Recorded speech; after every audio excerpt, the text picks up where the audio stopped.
forgetting people, so forgive me. But this is indeed a momentous occasion for me, and I'm lucky to share it with my wife here. She's sitting in the back because she hates the spotlight. So stand up, Selena.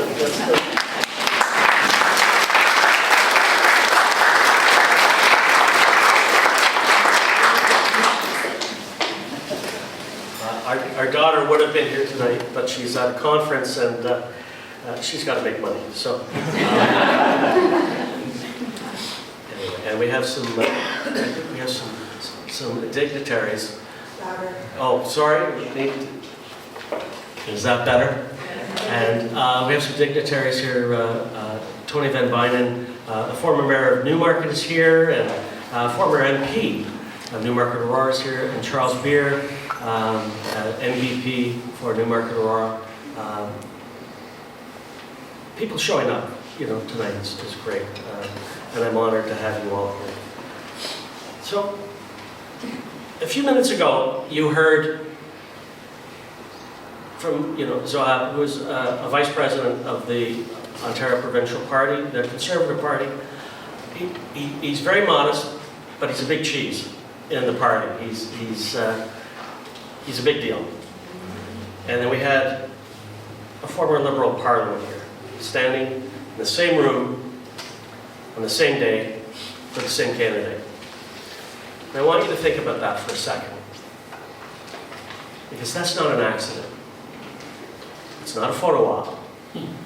That's a philosophy. When I told my team I wanted a big tent, I meant it. People of different backgrounds, diverse opinions, unified, not by a party, but by a simple, stubborn belief that this town can always be better than it is today. And municipal politics shouldn't be about party politics. It should be about results. It should be about the experience to lead and the integrity to govern. And it should be about the neighbor who can't afford to stay in this community that they grew up in. It should be about the kid who deserves a safe street to ride their bike. And it should be about what we can actually do together for the people who live here. Improving the quality of life for residents, that's the focus of the job. And now, people will say every election is the most important. They say it so often, it becomes background noise. And I get it. But this one is different.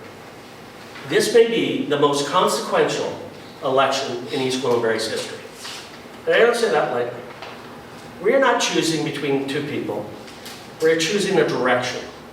We're choosing what kind of community we want to be in the next 4 years. Not the next 4 years, but for the next 40. So believe me when I say, now is not the time for on-the-job training. A hospital was announced for this community just up the road. A South Lake acute care facility, here in East Gwillimbury. And I know you may be thinking, well, what does that have to do with the election? Everything. The hospital will take the better part of a decade to build, and the decisions made by the next council on land use, on infrastructure, on economic development, on the shape of this community, it will determine whether we get this right and whether we seize the moment and whether we let this incredible opportunity for economic development slip through our fingers because we weren't paying attention.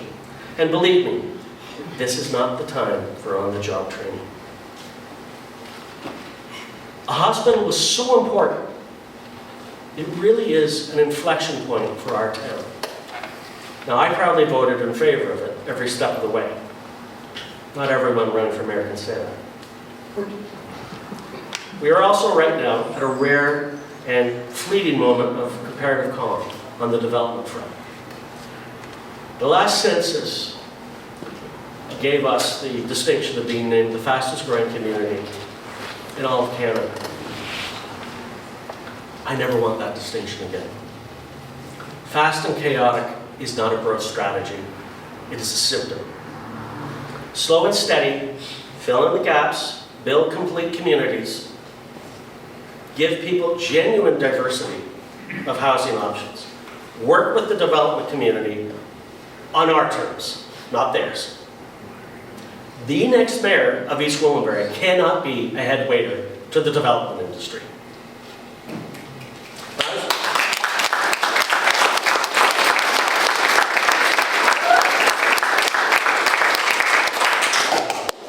I was first elected in 2018, and in the years since, the phrase I keep coming back to, the thing that I keep returning to, it's like a compass, and it's very simple. It's the promise of East Gwillimbury. You know, my ancestors came here to this town 6 generations ago. They were not wealthy, and they were not powerful, but they looked at this land and they saw something. They saw the promise of a better life for themselves, for their children, and for the people they would never meet. They believed that better was possible. And that's the promise of East Gwillimbury. I grew up on a farm in Mount Albert, and my parents had owned and operated a bakery on Highway 48, where Foodland is today. You heard about it earlier. And we also ran a Christmas tree farm. My parents were entrepreneurs before the word was fashionable. And what they gave my brothers and me wasn't money, it was a community. We had neighbors who knew your name, a town where people looked out for each other. And as we grow, we need to figure out how we maintain that small town feel. Now, I believe in good government. I believe it can be a source of genuine good. I believe it can be a tool, a real tool, for improving people's lives. And the good news is, we are in a position to use it. Now, Mayor Haxton and the councils before us did the unglamorous work of fiscal discipline. Their hard work paid off our debt. And as a result, we now carry, it may not feel like it at times, but we carry the lowest relative property taxes in York Region. And we're fortunate enough to have healthy reserves. And according to a recent BMA analysis, we are actually one of the most affordable communities in which to live in York Region. And that is the foundation that the next mayor and council get to build on. And we cannot squander it. We need a mayor who knows the difference between a social media post and real action. And tonight, I want to focus on 3 things, 3 pillars. They are economic development, affordability, and community safety. Let's talk about affordability. We know the mayor's office cannot fix global inflation or fix supply chain disruptions or interest rates. I understand the limits of the job. But I will commit to you tonight, without hesitation, that East Gwillimbury will maintain the lowest relative property taxes in York Region. Full stop.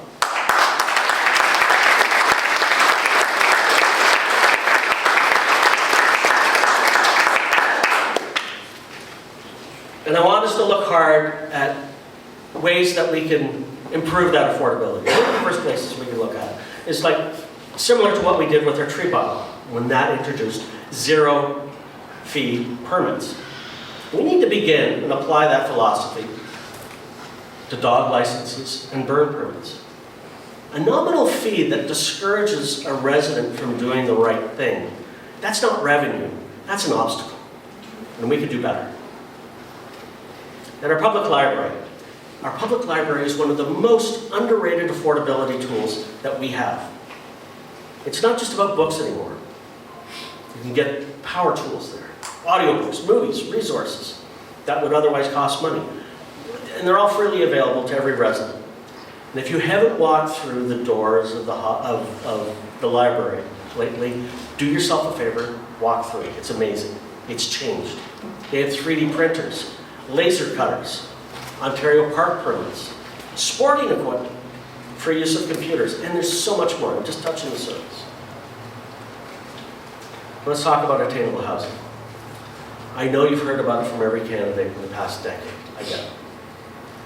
But here's a number that should stop you cold in your tracks. The average age of the first-time homebuyer is closing in on 40. 10 years ago, it was 36. We are going in the wrong direction. And I have a 33-year-old daughter. She can't afford to buy her own home. That's not abstract for me, that's real.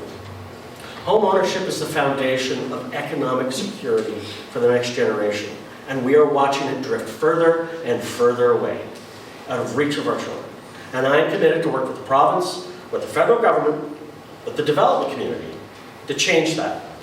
And that is so, it's just so important why it is to work across party lines. Because if we don't tackle it now, we're all going to pay for it eventually. Now, the second pillar I want to talk about is economic development. This is one that really excites me. The hospital changes everything. And I want to be precise about this because it's easy to say, but harder to understand. We could have built a future around warehouse, an economic future around warehouses, on light manufacturing. And there's nothing wrong with that. It's good tax revenue, it's good jobs. But a hospital is a completely different thing altogether. A hospital attracts medical offices, clinics, pharmaceutical and medical supply companies, research institutions, biotech firms. It creates an ecosystem and it builds on itself. It turns a bedroom community into a destination. But that takes time. And I'll be honest with you, by the time this hospital opens its doors, I will probably be of an age where I'm personally acquainted with the geriatric ward. But it's going to be glorious. And it'll be game-changing for every person in this room and for everyone that comes after. Now here's the underlying economic truth. Right now, 90% of East Gwillimbury's tax base is residential. That means that the people in this room, you're carrying the weight of the tax burden on your shoulders. The goal, the sustained discipline goal of the next council needs to be to shift that burden toward the commercial and industrial assessment base. Because commercial and industrial operations generate revenue without demanding the same level of services as residents. It's more revenue, less cost, and that's not an ideology, that's arithmetic. And finally, the third pillar, and no less important, is community safety. If we want to build a community that is genuinely the envy of the Greater Toronto Area, its people have to feel safe in their homes, on their streets, in their neighborhoods. And as your mayor, I will continue investing in emergency services, in our full-time firefighting force, in the equipment they need to do their jobs, and the investment includes a fire station in Sharon and firefighters to staff. And as mayor, I will also sit on regional council. And my first conversation is going to be with the regional chair. And it's going to be a simple one. I want a seat on the police services board. And then I'm going to make the case, persistently and with data, for a police substation within our town's borders. Because our growth is eventually going to demand it. And it's better to plan ahead than to scramble after the fact.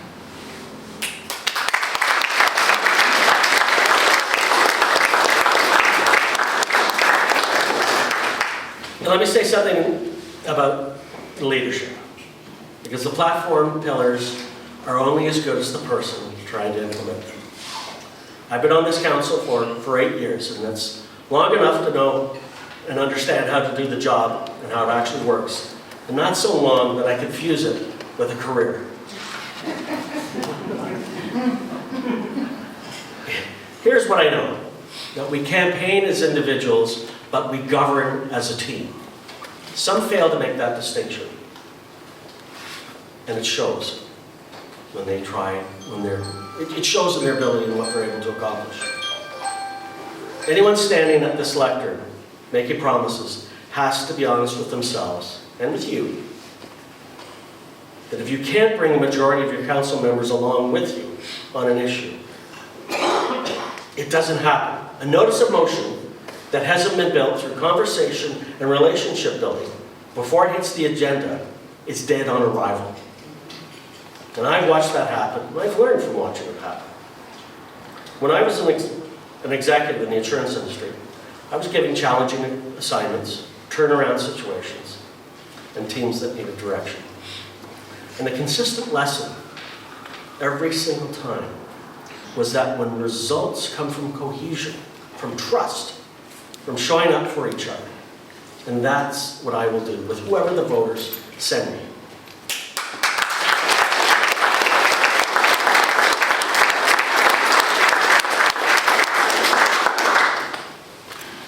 Now, everything I just described, cohesion, trust, showing up for each other, that is directly threatened by something called strong mayor powers. The idea that a mayor should be able to override the democratic will of the majority of council, I find repugnant. It's not as a matter of tactics, but as a matter of principle.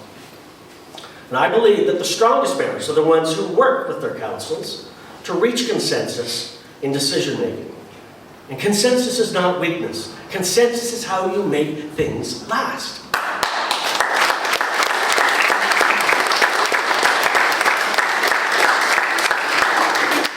To date, strong mayor powers have been used in Ontario mostly for staffing and procedural matters, not so much for housing approvals, as was the main intent of the legislation. And that has consequences. When senior staff know that they can be dismissed more easily, recruitment becomes harder, exit packages become more expensive, and the relationship between council and the administration becomes more fragile. And what about the whistleblower that wants to make a complaint about a mayor to the Integrity Commissioner? How secure would you feel in your job? It's wrong for so many reasons. And as your mayor, I will not use strong mayor powers to override the will of council.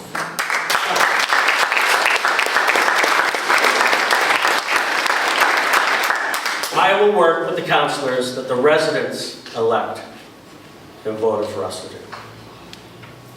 Now, I want to close with this. 6 generations ago, my family looked at this town and they saw something. They saw promise. A chance to build something lasting, something worth staying for.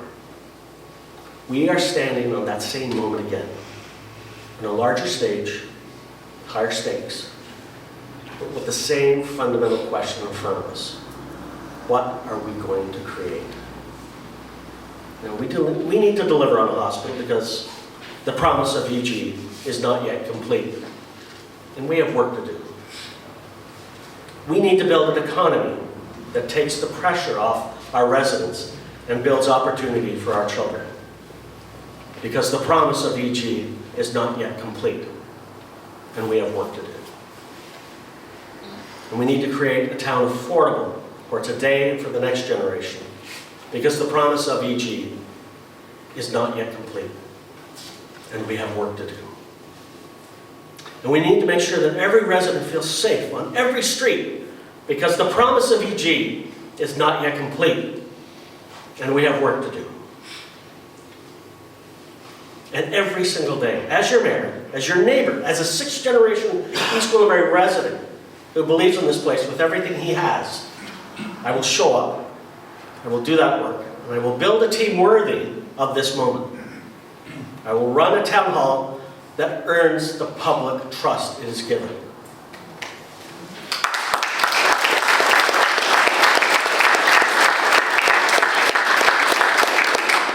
Because the promise of EG is not yet complete, and we have work to do. And I am best prepared to do that work with the experience to lead and the integrity to govern. Thank you.